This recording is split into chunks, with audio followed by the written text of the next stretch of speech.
자, 이번 시간은요, 3단원 문자의 식의 첫 시간입니다. 오늘은요, 문자의 사용에 관한 이야기를 해볼게요. 한번 문제로 알아보죠. 문제 읽어볼게요. 어떤 수를 4배하여 3을 더한 다음에 5로 나눈 수는 처음 수에서 9를 빼고 11로 나눈 수와 같다. 어떤 수를 구하여라. 여러분 초등학교 때 이러한 문제 풀어봤었죠. 이때는요 우리가 어떤 수를 따로 미지수로 두지 않고 네모 빈칸으로 두었던 것 같아요. 빈칸으로 두고 한번 식을 세어볼까요?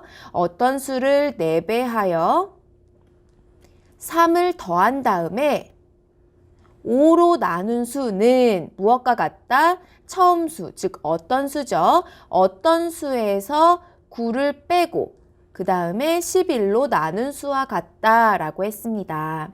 여러분 초등학교 때 이런 문제 어떻게 풀었나요? 그때는 지금부터 배울 등식의 성질이나 방정식의 개념을 몰랐기 때문에 예상과 확인이라는 작업을 통해서 정답을 구했습니다. 예상과 확인이라고 이야기를 해볼게요.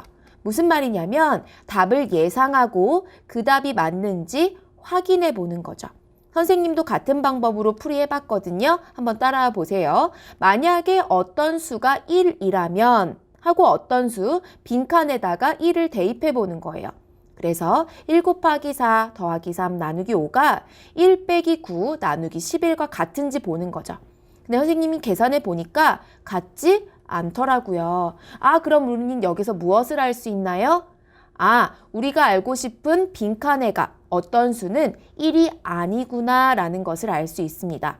그리고 좌변은 왼쪽에 있는 변은 양수고요. 오른쪽에 있는 변의 값은 음수이기 때문에 좌변을 왼쪽에 있는 변의 값을 음수로 만들려면 어떤 수를 더 작게 만들어야겠다라는 생각이 들어요. 그래서 숫자를 더 키우는 것이 아니라 더 작게 두도록 합니다. 이번에는요, 선생님이 마이너스 1을 한번 넣어봤어요. 어떤 수의 값에 여기에 있는 빈칸에다가 마이너스 1을 대입해 보도록 하죠. 마이너스 1 곱하기 4 더하기 3 나누기 5가 마이너스 1 빼기 9 나누기 11과 같은지 보는 거예요. 그런데 여전히 같지 않네요. 그러나 우리의 목적대로 왼쪽에 있는 변의 값이 음수가 되었습니다.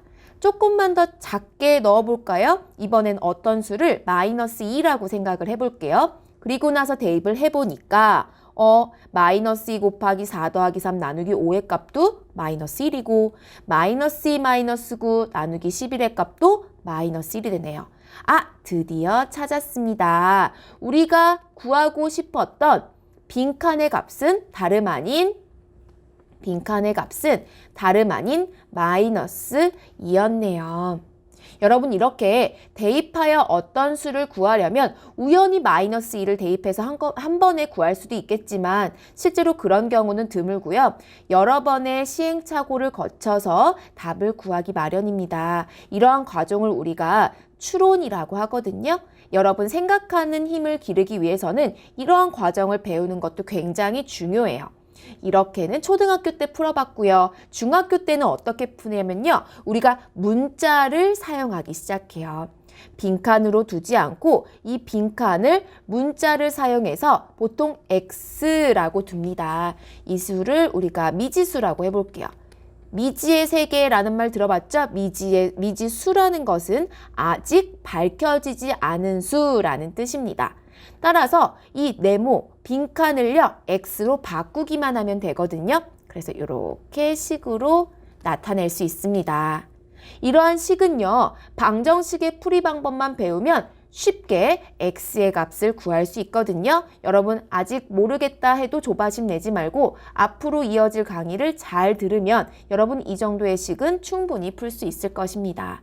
이제 여러분 미지수 x가요 얼마나 고마웠고 편리한 존재인지 알겠죠?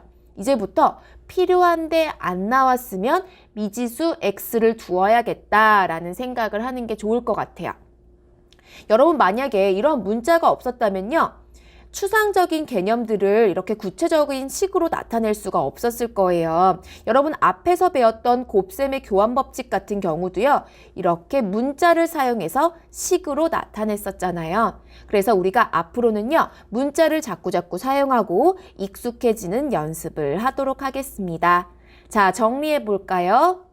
네, 문자의 사용에 관한 이야기부터 먼저 하죠.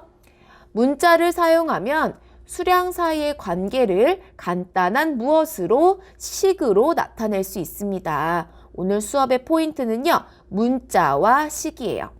그리고 문자를 사용해서 식을 세우는 방법은요. 문제의 뜻을 파악하여 규칙을 찾은 다음에 문자를 사용해서 규칙에 맞도록 식을 세우는 거예요. 이렇게 말해도 별로 와닿지가 않을 텐데요. 문제를 풀다 보면 아, 이런 얘기였구나 라는 생각이 들 거예요. 3번에서 4번은 어떤 얘기냐면 식을 정리하는 팁이에요. 식을 정리하는 팁, 요령이거든요. 한번 들어보세요. 우리가 곱셈 기호는요, 보통 생략할 수가 있어요. 예를 들어서 우리가 굳이 1을 플러스 1로 쓰지 않았죠? 이 플러스 기호는 보통 생략하고 우리가 양수 1은 1이라고 썼었잖아요. 그쵸? 필요한 경우에는 플러스 1이라고 썼지만 보통 생략했습니다. 같은 방법으로 식을 간단하게 나타내기 위해서 곱셈 기호는 생략하는 것이 보통이에요. 그래서 수와 문자의 곱은요. 5 곱하기 x가 있다면 이 곱하기를 생략하고 5x라고 표현합니다. 여기에는요. 중간에 곱셈이 숨겨져 있다는 사실을 잊지 말도록 하세요. 그 다음에 문자와 문자의 곱 x 곱하기 y 곱하기 z가 있을 때 곱셈 기호를 생략하고 붙여서 나타낼 수 있습니다. 그 다음 같은 문자의 곱 선생님이 어떻게 설명했죠? 거듭제곱이다 이렇게 얘기했죠? 거듭제곱은요. 예를 들어서 x 곱하기 x가 있다면 x가 3번 곱해져 있다라는 의미로 x의 세제곱이다 나타낼 수 있습니다. 왼쪽 변보다 오른쪽 변이 훨씬 더 간단하게 느껴지는 거 여러분 눈으로 보면 알겠죠? 네 번째 볼게요. 문자와 괄호의 곱에서 곱셈 기호 여전히 생략할 수 있습니다.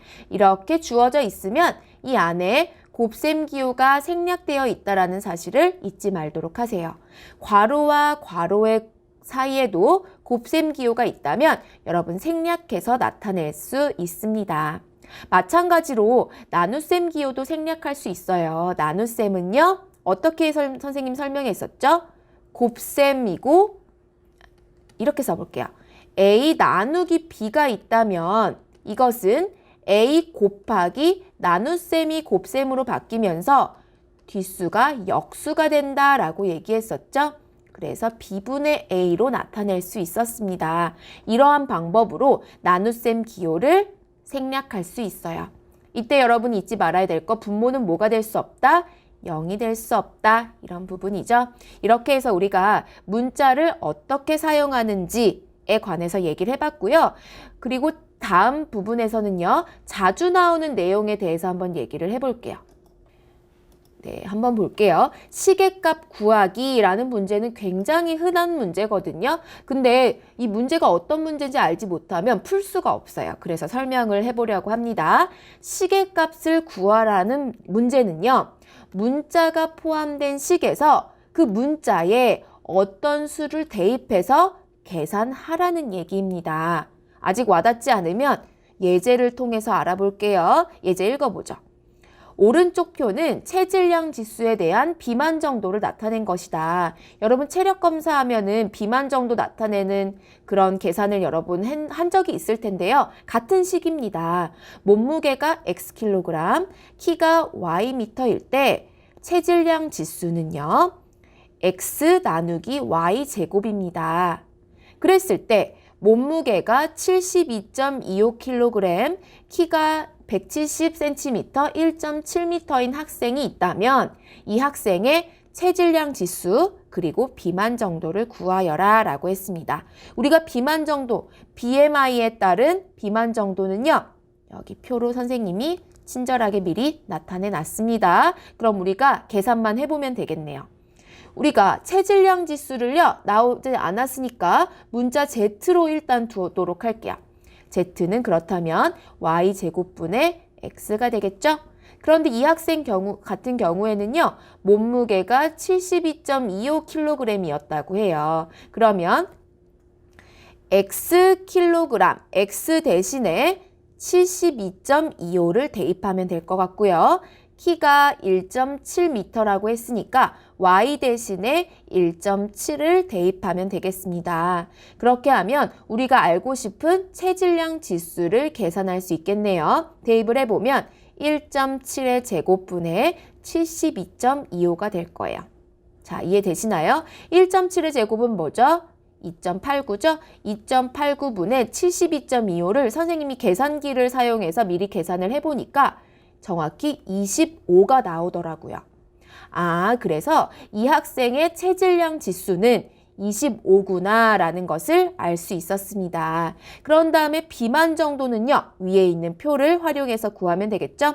자, 체질량 지수가 25다. 그러면 어디에 해당되나요? 1번, 2번, 3번, 4번. 그렇죠? 25 이상, 30 미만은 세 번째에 해당되고 비만 정도는 과체중이 되겠네요. 아주 안타깝게 정상이 될 수 있었는데 25부터는 과체중에 포함되니까 살짝 과체중이다 이렇게 판단을 하면 되겠는데요. 자, 그래서 우리가 이렇게 시계값을 구해봤습니다. 아, 대입해서 계산하면 되는구나. 시계값을 구하는 거 어렵지 않았죠? 자, 그럼 정리해 보도록 할게요. 처음에 선생님이 대입이라는 생소한 말을 썼는데요. 대입이라는 것은 어려운 내용은 아니고요. 문자를 사용한 식에다가 문자 대신에 어떠한 수를 바꾸어 넣는 것입니다. 아까 X 대신에 몸무게 대신에 이 학생의 몸무게인 72kg 정도, 72.25였나요? 네, 72.25를 대입해서 넣었고요. Y 대신에 이 학생의 키인 1.7을 넣었던 거 생각나시죠? 이 과정이 바로 대입이라는 것입니다. 그리고 시계값을 구하여라 라고 할 때 시계값은요, 어떤 수를 대입하여 계산한 값입니다. 그래서 시계값을 구할 때는요, 곱셈기호가 생략되어 있다면 곱셈기호가 있다라는 사실을 염두에 두고 계산하면 될 것이고요. 그리고 여러분 계산 실수하지 않으려면 문자에 음수를 대입하는 경우에는 반드시 괄호를 사용하여 시계값의 부호를 틀리는 일이 없도록 해야 할 것입니다. 자, 문자의 사용에 대한 얘기를 쭉 해봤는데요. 이것과 관련해서 문제를 풀어보도록 하겠습니다.